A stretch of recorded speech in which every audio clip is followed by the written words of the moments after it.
All right, what's up, everybody? Welcome to Leveling Up Book Club. My name's Chris, and you are joining us in our September, now rolling into October book of the month, 7 Habits of Highly Effective People. Thanks, everybody, for showing up the previous days, and thanks, everybody, for showing up today. If you're new here, we read amazing books in the Leveling Up Book Club. And not only do we read these books, we discuss it and we implement it into our businesses so we can actually take everything from here and actually live it. So today is the last day of 7 Habits. We had a pretty light reading day. Sorry I crushed you guys the last 2 weeks, and I know a lot of it didn't get done. It was a lot of fluff, I think. The main points of this, I think, were pretty easy to grasp. And then they kind of just elaborated. And then this is the 30-year anniversary edition, and they added even more fluff. So great book, great concepts. I would love to know your guys' rating on this book when we're done. And let's get going. So we're starting part 4, which is chapter 7. Last week we went over part 3, which was chapters 4, 5, and 6. So let's roll. Renewal. So habit 7, sharpening the saw. Principles of balanced self-renewal. So habits 1 through 6 are the tools, and habit 7 is the ultimate manifestation of performance capacity. Staying sharp means attending to 4 different areas across 2 domains. So you have your daily private victories. This is like compound effect, right, guys? I mean, this is so many books talk about this, having a daily private victory. Aim for 1 hour per day, every day for the rest of your life.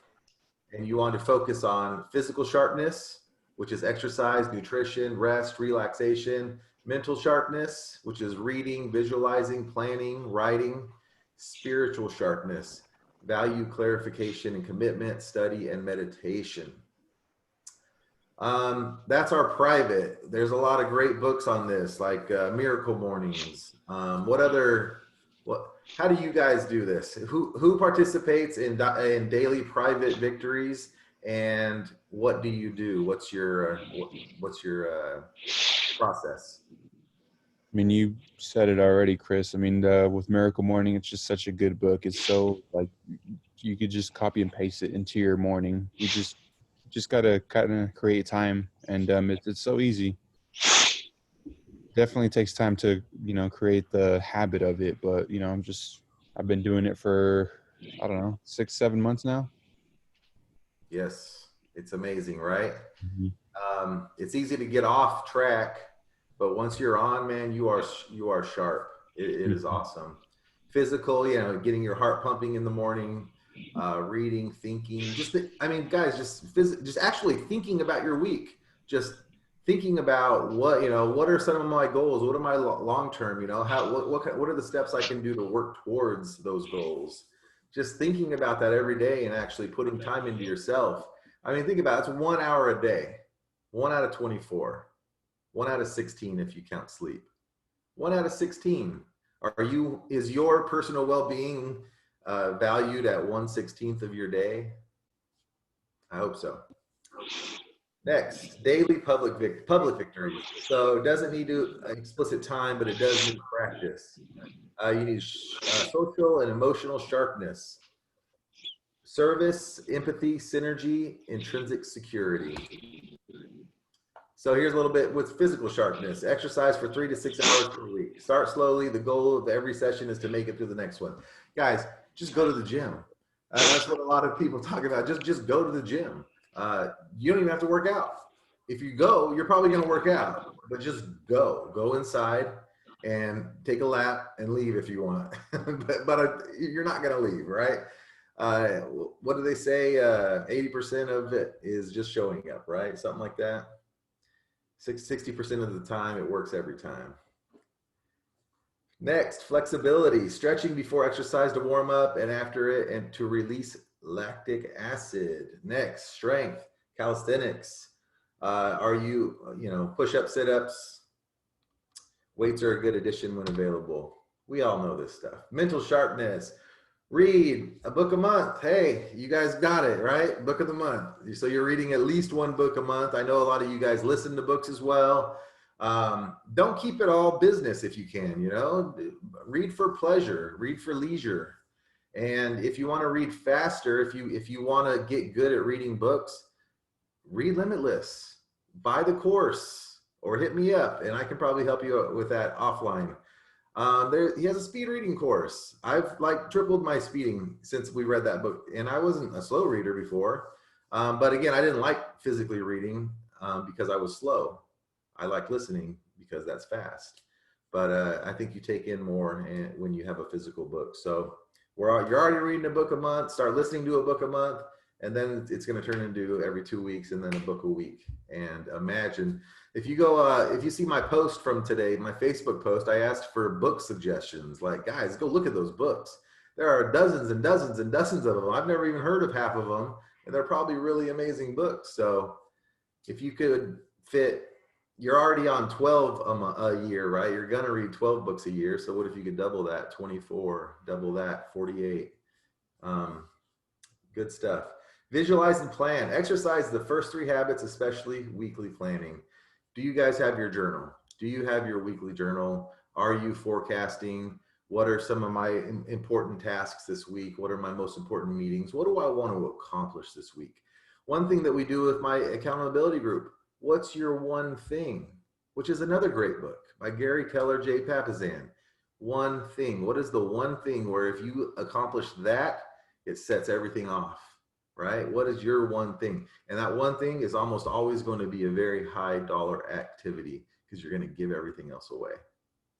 Next, spiritual sharpness, guidance, commit and recommit to your mission statement on a regular basis. Peace, to make time often to immerse yourself in prayer, meditation, art, or nature. Find time to find the still small voice of calm. Who's great at this? Who's great at this? Okay, who's good at this?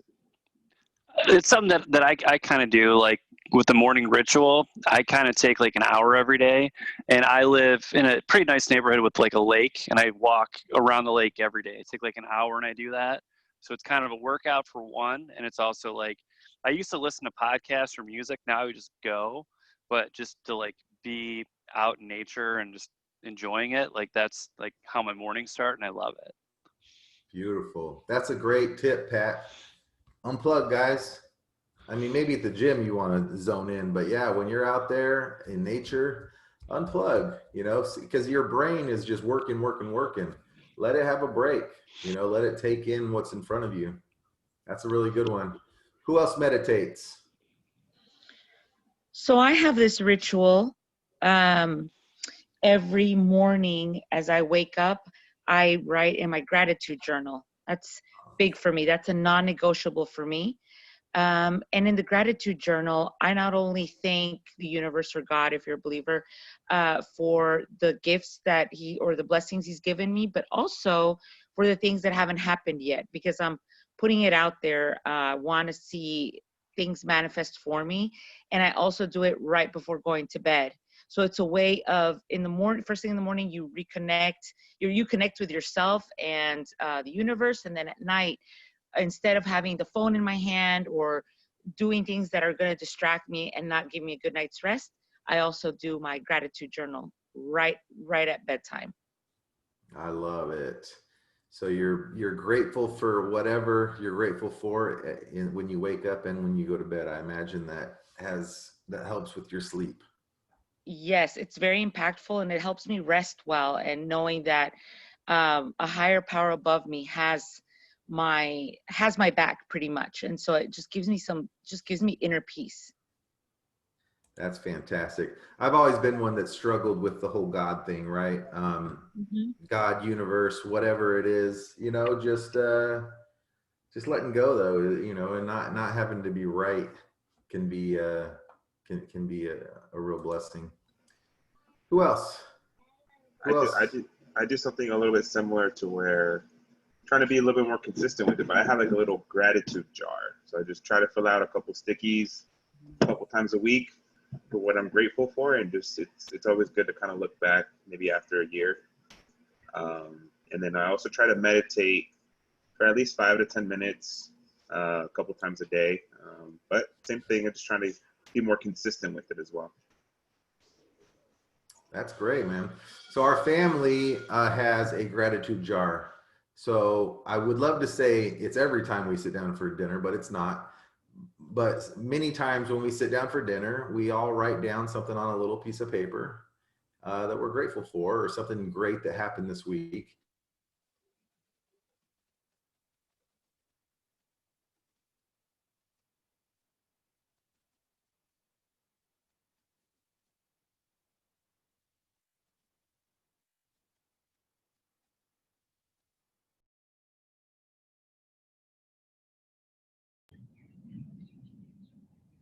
Oh man, he froze.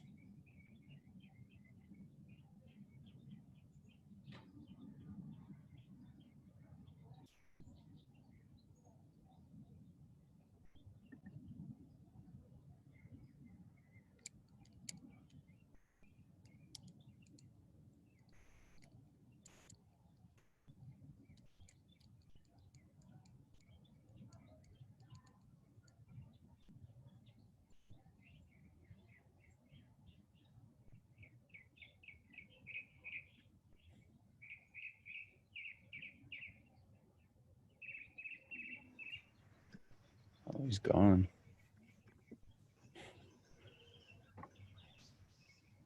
Have any of you guys read the next book coming up, The Go-Giver?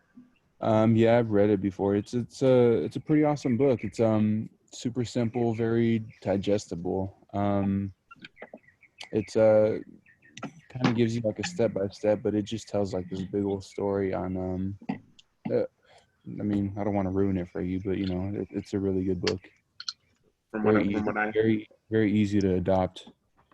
From what I heard is go out there and help people, and it comes back to you tenfold. Pretty much, that's the sense of like being a go-giver, and that's like kind of how I try to live. But I don't know, it's very foreign to some people. The idea of just giving and giving and giving and not expecting anything in return, but some way it'll be reciprocated back to you, whether it's through that person or through someone else. But yeah, it's a really good book.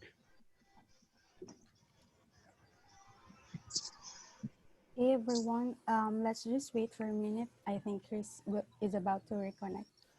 Okay. Thanks.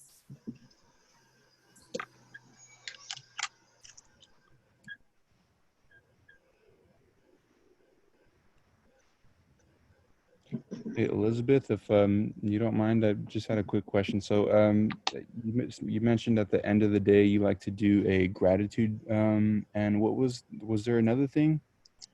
Yes, I do the same thing in the morning as soon as I wake up. Okay, so just a gratitude journal. Yes, you just get a journal and you write the date at the top, and you just list the things that you're grateful for.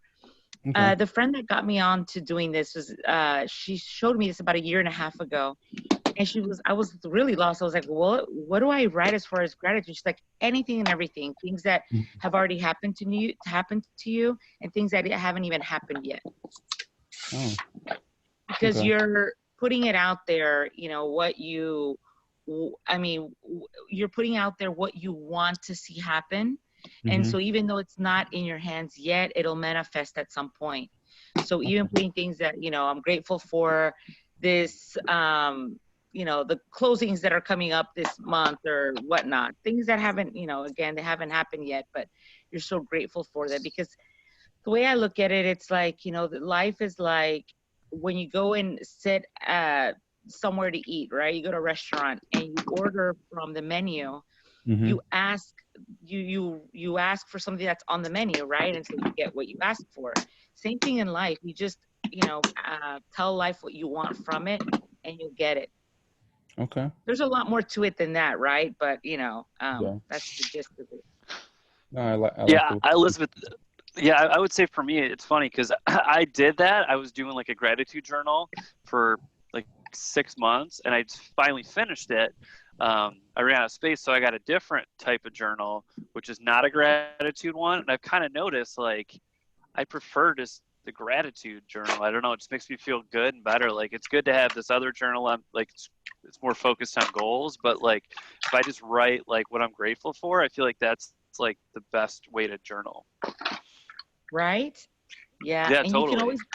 you can always go back to, you know, a year ago when you started, kind of like what you do, Michael, with your gratitude. No, it's Angel, right? You're the one that does the jar, which I love. That's a great idea. You can always go back and look and see, oh, wow, you know, this actually manifested, this actually happened. You know, because I really needed clarity in my business with systems. I really didn't have systems, and I was thankful for the people that were going to come into my life that were going to help and guide me, and it actually happened. So yeah, it's given a lot of structure to my life. And even though it's an unstructured way of journaling, you're just sitting there and whatever comes to your heart or to your mind or your strongest desire, you just write it on your list and you're grateful for that. And then you get started with your day with that, like a refreshed feeling, you know. And even if you didn't rest well the night before, or you have a really tedious day ahead of you, kind of gives a pep in your step. Same thing when you're going to bed, you've had a long draining day. This kind of helps you center yourself and just give you that inner peace to just rest for the rest of the night. It's really helped me a ton. Been doing it for about 1.5 years. Okay. I'm going to have to adopt it. Thank you. Welcome. Great discussion, guys. Oh, Our you're whole back, Chris. Yeah, our whole building's internet crashed. It's still down. So I got 2 tips for anybody who wants to run a Zoom meeting. First tip, always have a cell phone you can connect to the internet on. And then second tip, this is a big tip, always have a co-host. So Maya is my co-host. So if I would have crashed and I didn't have a co-host, everybody would have been lost. The whole thing would have been done. Everybody would have been disconnected. But since I had a co-host, it doesn't drop everybody. So even if they're not going to do anything, have a co-host just in case. So I believe when I dropped off, I was asking you guys. Thanks for the discussion there on the gratitude journals and all that. Who's great at physical fitness? Who's great at working out? Who has a great habit that they can share with us? Tell us about it, Michael. What do you do every day? Or I am one of those first thing in the morning, 4 a.m. workout. My alarm goes off.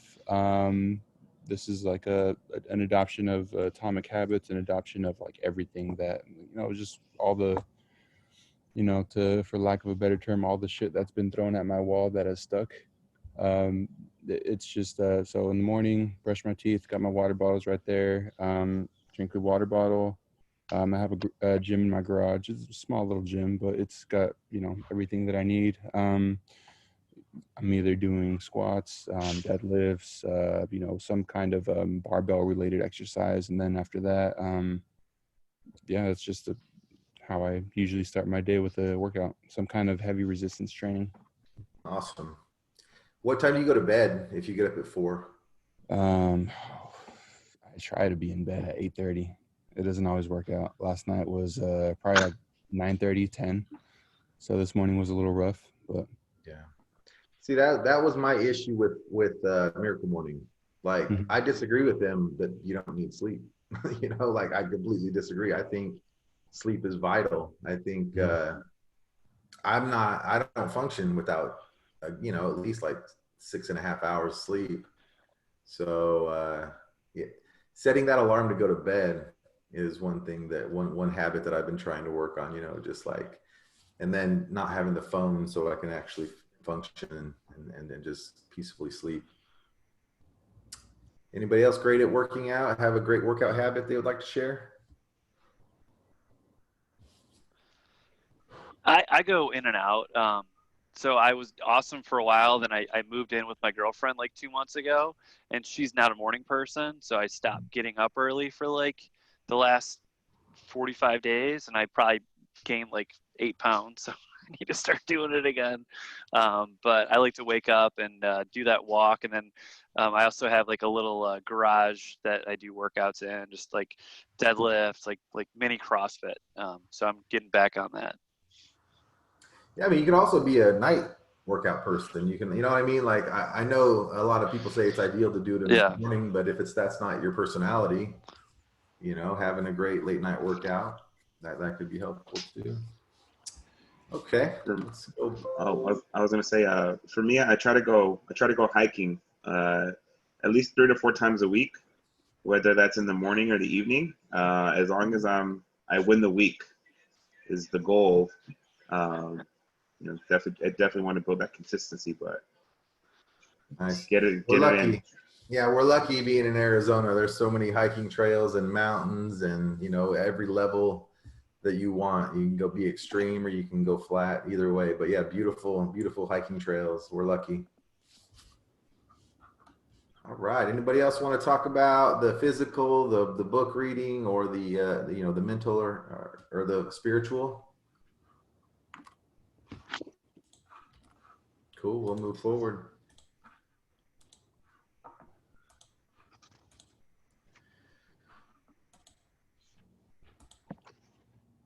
Okay, social emotional sharpness. Our social emotional sharpness doesn't require explicit time every day, but it does require practice.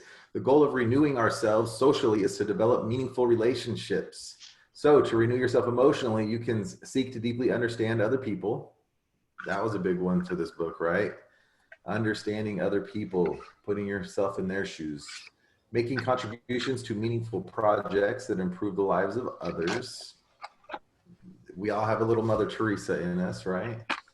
Maintain an abundance mentality and seek to help others find success. Abundance, guys. I mean, that's what I try to portray in here as well. Like I want to. I love reading books. That's why I started this. I would love to read books with other people and discuss, and we help each other grow. And especially in our business, a lot of us are in real estate. You got to have that abundance mentality. As soon as you think in terms of scarcity, you're done, man. You are done, because it's gonna come to fruition. If you think it's hard to find deals, it is hard to find deals. If you think there's no sellers is going to take your offer, no seller is going to take your offer. That's scarcity. But think about it. So I'm in Phoenix. I'm in the very most competitive market, probably in the entire United States. I would bet at least top 5, right? Everybody's guru, all the gurus are here. Everybody lives here. We're a year round wholesale real estate investing. I know a lot of Cleveland people, they kind of shut down for a couple months back east where it gets cold. We are very competitive. But guys, I think there's like 3.5 million households in Arizona. In Maricopa County, there's like 2 million households. We're talking 4.5 million people. There's like 2 million households. Do you know how many houses there are? Do you know how much raw land there is? Do you know how many messed up hoarder houses there are? They're everywhere. So you just got to dig a little deeper. The real beauty of the 7 habits is that improvement in one habit synergistically increases our ability to improve the rest. And that's it. We are done. Okay. So you will not see me next week. We are taking a break off, or a week off, a week break. Follow us on social media, though, definitely. I know a lot of you guys already are. I'm Cashflow Chris page. We have Leveling Up Book Club. We have the group as well. And then I know a lot of you are from Instagram. Big props to Maya for bringing all you Instagram people, because I'm rarely on Instagram. And then I got a lot of videos on YouTube, so feel free to watch those and reach out if you have any questions. We have the mastermind group. We will be launching most likely at the beginning of next year. So if you're looking for somebody to hold you accountable, that could be a good group for you. Obviously, we're in the book club, and then we have Leveling Up Virtual Solutions. So if you guys need help with virtual assistants, getting the 80% of crap out of your lives, this is what we're here for. So what do you guys think? What are some ahas? What are some takeaways from 7 Habits of Highly Effective People?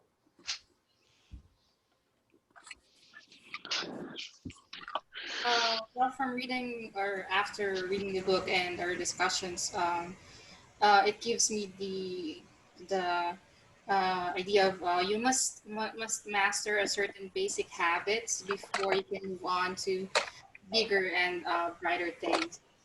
So that's what I think. So this, if you're able to master any of these 7 habits, it will be you will be much more effective in life, in work, career, and all that. 100%.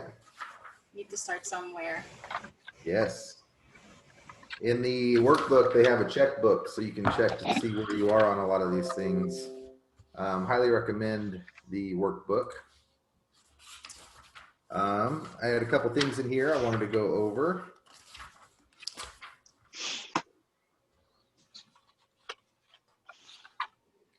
So what now? Take a perspective check. Get the big picture quickly by asking yourself, okay, will I care about this in a month, in a year? If you're going to freak out, make sure it's for a good reason. If your reason is for stressing suddenly seems ridiculous, laugh it off. I'm sorry, that doesn't make any sense. That was the last part. I thought this was the beginning of this part. All right, a self-renewal plan. Small start. Start your plan with an activity that you feel very motivated doing. Never had the desire to take a class in metaphysics? So what? Find something you're truly interested in. There's got to be something.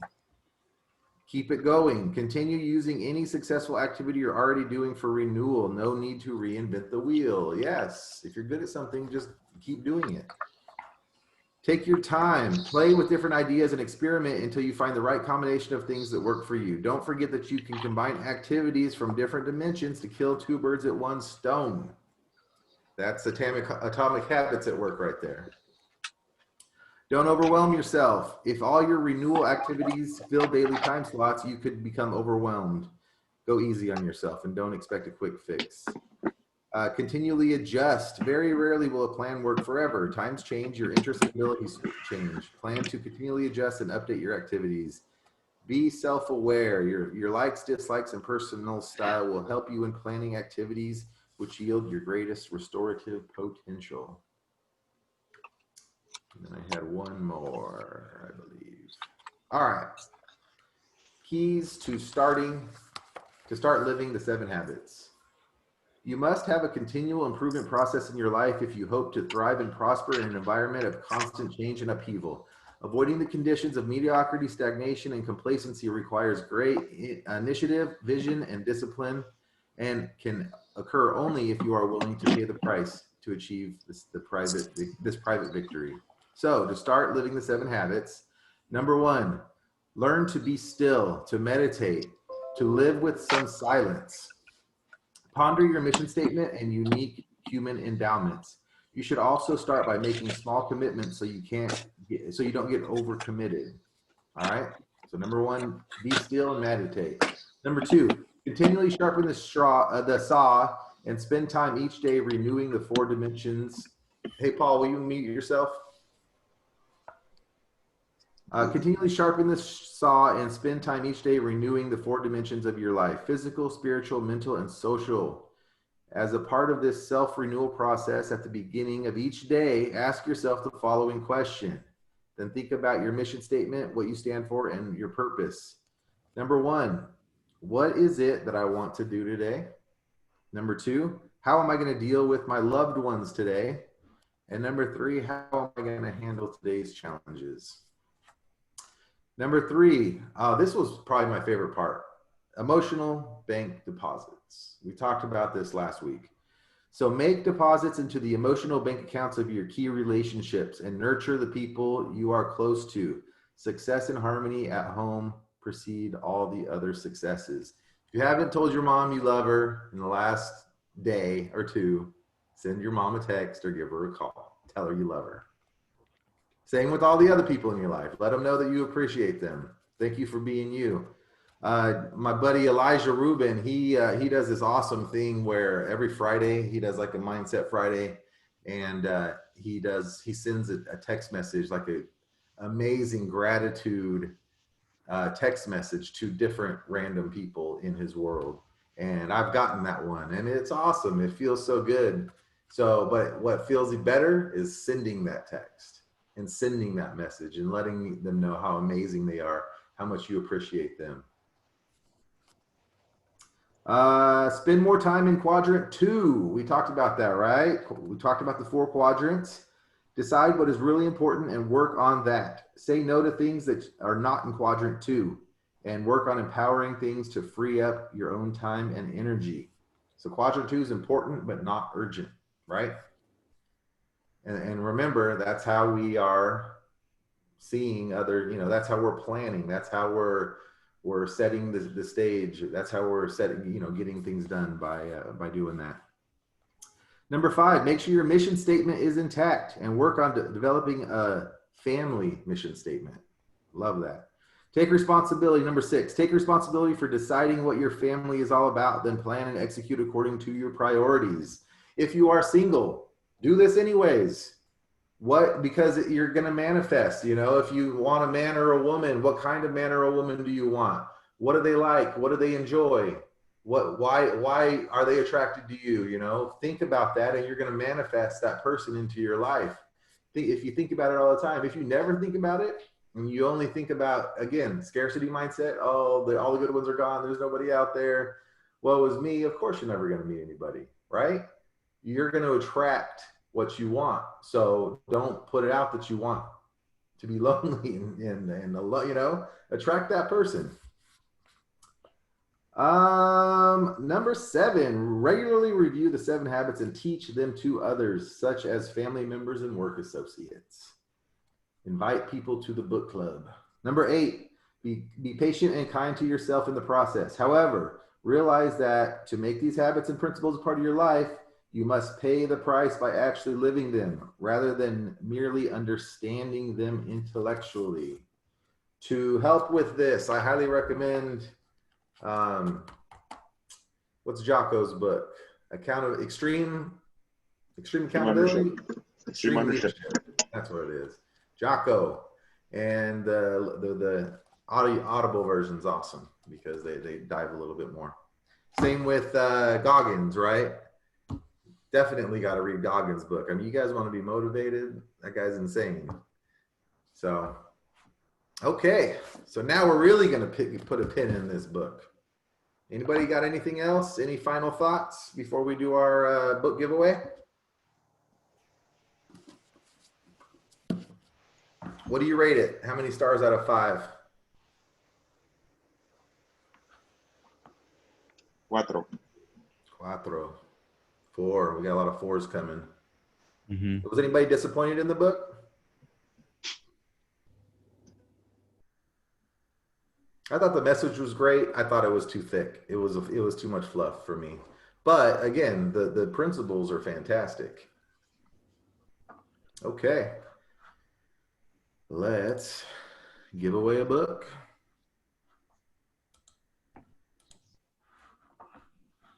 That's actually how the book club got started. I wanted to get more people to my YouTube, and I have all these books. Like, I have all these books in my bookshelf that, you know, I've read them or not gonna read them or whatever. I'm like, how do I get rid of all these books? All right, I know you sent that. I will pull it off Messenger.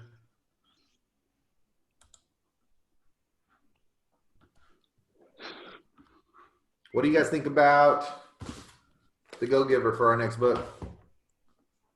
It's a great Good idea. Mm-hmm. Awesome idea. I love it. Chris is the go-giver. I am. Yes. Ultimate go-giver. Shoot, you're one to talk, Mrs. Elizabeth. You're the go-giver. Yeah, this book was actually given to me. So give books away, guys. Change people's lives. All right, let's do this. We got some. Everybody on here? All right. Everybody can see it? Yes. Here we go.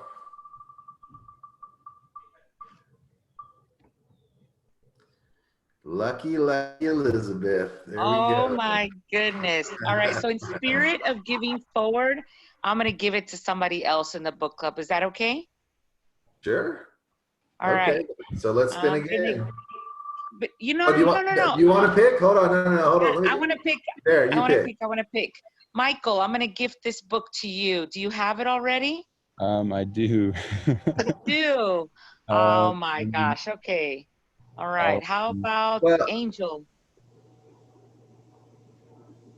You don't have it? Nope. All right, Mr. Gratitude Jar. I really like that idea. So the book is yours, my friend. Awesome. Gracias. Angel, Nada.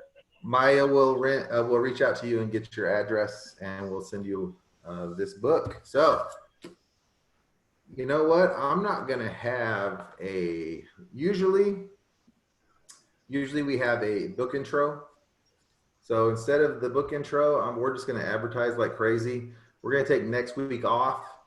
So you have a week to get the book, and then we will launch it, and I'll let you guys know, but we'll probably break it into 3 sections. Looks like there's 4 laws. Maybe we'll break it into 2 sections. This is a really tiny book. Let's see, 125 pages approximately. So if we go halfway, we will get through the second law. So read up to the 3rd law, read up to page 65 in the normal, not extended, not new edition, none of that. So we're going to read through the law of influence. And that's going to be for 2 weeks from now. All right. So we're going to be noisy. We're going to let you guys know about it. But I don't think we need to have the intro class because it's too quick. And all right, everybody good with that? Yep. Tell your friends. Let's get 40 people on this call. All right. Who needs to learn how to be a go-giver? Everybody. So A lot of people. yes, sir. I appreciate all you guys. Thank you so much for being here. Seriously, it's so much fun to talk with all you guys and network and get to know, and you guys teach me so much. I really, really appreciate it. So enjoy your fall break, as I will, and I'll see you guys in 2 weeks. Thank you. Yes. Thanks, everyone. Thank you, everyone. Thank Bye. you. Bye.